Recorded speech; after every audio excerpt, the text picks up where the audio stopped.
from the Gospel of John, chapter 9, verse 39. It was quite a long gospel account. But it's quite interesting. It's interesting the encounter between Jesus and the blind man, the encounter between the blind man and the Pharisees. Today, let us talk about blindness. The healing of the man born blind, as we read in the Gospel, the healing by Jesus Christ, was quite controversial. In the first place, the disciples of Jesus Christ tried to link the blindness to sin. For them, the man was born blind because of sin committed either by himself or by his parents. That was wrong. The disciples themselves were dumbfounded because they couldn't reconcile the man they had known as a blind beggar and the man they had seen with his sight restored. They couldn't reconcile the two. The Pharisees, on the other hand, had their reservations about the whole healing process. Why was the healing done on a Sabbath day? The person who did that healing, the healer must be a sinner and not from God. And that was why they subjected the guy and his parents to a series of interrogations. And when they couldn't get him to denounce his new convictions, they expelled him from the synagogue. Now, away from the controversy surrounding the healing, let us look at the concept of blindness. As this healing actually reveals a few interesting things about blindness. Generally speaking, blindness is lack of vision and inability to see. It could be partial blindness when the vision is limited. It could be complete blindness when you cannot see at all, when there is absolute lack of vision. Now, if blindness is lack of vision or inability to see, the big question is to see what? Now, the guy in our gospel reading was healed of complete blindness because he was blind from birth. Now, after his healing, he started seeing. He started seeing people. He started seeing things. He started seeing his world. But most importantly, he saw God in Jesus Christ. He saw God in his circumstance. He saw the hand of God in his situation. The Pharisees, on the other hand, they were seeing things. They were blind. They were seeing things. They were seeing people. They were seeing their world. But unfortunately, they couldn't see the hand of God in that circumstance. They didn't see Jesus Christ as God. They didn't see God in that whole drama that happened. Because of what? Because they were suffering from spiritual blindness. Spiritual blindness is inability to see God in the events going on in my life. Spiritual blindness is the inability to see God at work in whatever I'm passing through.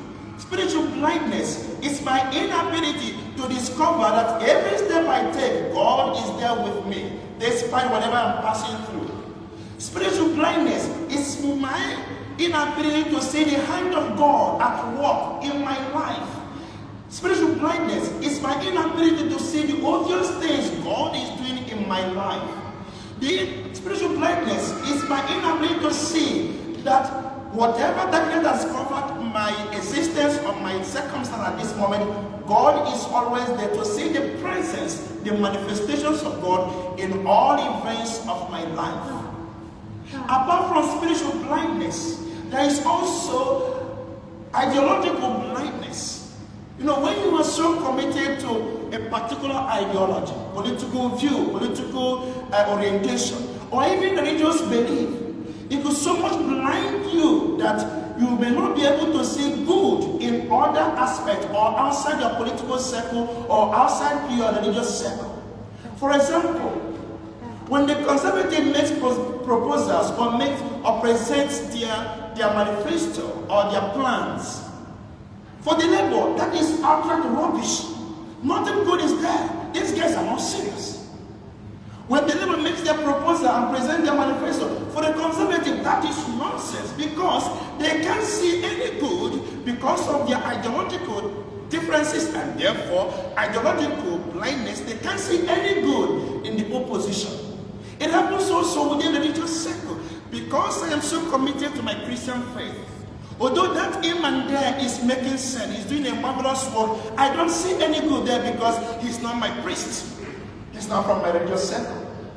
And that is not myself from political or religious blindness. We can also be blinded by our culture or our race or nationality. Have you been in a situation or in a meeting where you made an input, you made a contribution, but it was not regarded as anything important, simply because it was coming from you? If someone else has said the same thing, or it could have been said, oh, this is wonderful. Not that it didn't make sense, but simply because it's coming from you. Racial blindness is an inability to see the truth that wonderful things, and indeed sometimes better things, can come from the other culture, can come from the other race, can come from the other nation. For example, an American makes a wonderful contribution about a case in Africa. It is thrown to the dustbin because it is coming from an American. What does he know about Africa? An Asian makes a wonderful input about the situation in Europe. It is not regarded as anything because he is an Asian. What does he know about Europe? I give you an example from the Bible about racial or cultural blindness. When Philip went to Nathanael and said to Nathanael, we have found the Messiah. Nathanael was so excited, was so joyful about that news. But immediately Philip said, the Messiah is from Nazareth. Nathanael said, Nazareth? Not at all. Can Messiah come from that culture? Can Messiah come from that country or from that city? If Philip had said, the Messiah is from Samaria or from some other place, Nathanael would have said, oh, wonderful. It means in that situation, Nathanael, not this one, Nathanael was suffering from cultural and racial blindness. He couldn't see the good coming from Nazareth because it's another culture. We can also be blinded by our own emotions. You know, a particular action or something we have always known to be wrong suddenly becomes right because it was done by my partner, it was done by my friend, it was done by my son, it was done by someone I am emotionally attached to. Then there is nothing wrong with it. Emotional attachment could blind us from seeing the truth because we are emotionally connected to the person or to the circumstance. I give you an example. There was this particular lady who was an ardent promoter of pro-life and other moral issues. She went about giving talks and making presentations in different platforms. But all of a sudden, she became neutral because her daughter, who had migrated from Nigeria to America, went there and got engaged by her girlfriend.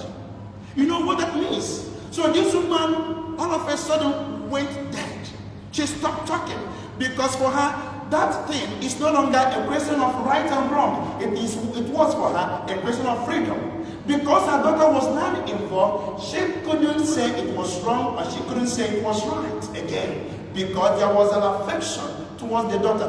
On the other hand, also envy as an emotion could also blind us from appreciating the good in someone.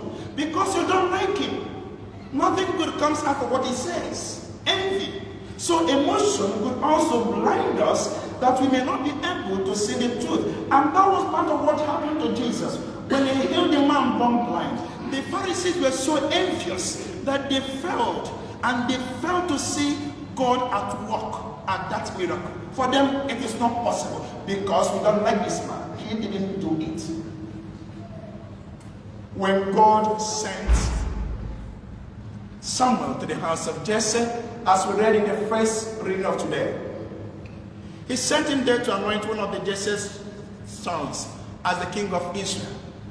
Samuel nearly made a mistake because when he got there, the first person he saw was Eliab. He was blinded by Eliab's appearance and height, that he nearly anointed him. And God said to him, don't because you are being blinded by his appearance. I don't see the way you see. So dear friends, as we continue our journey, as we continue our Lenten journey, I think our common prayer today would be, Lord, open my eyes, that I may see you at every circumstances of my life. Lord, open my eyes, that I may see your hands at work in my life. Lord, open my eyes, that I may see you at every step I take. Lord, open my eyes, that I may know that you are there manifesting your presence in different forms. No matter what I'm passing through, open my eyes, that I may not be blinded by envy. I may not be blinded by my affection. I may not be blinded by my culture. I may not be blinded by my religious view or political ideology. Lord, open my eyes. I can see, but I can see you.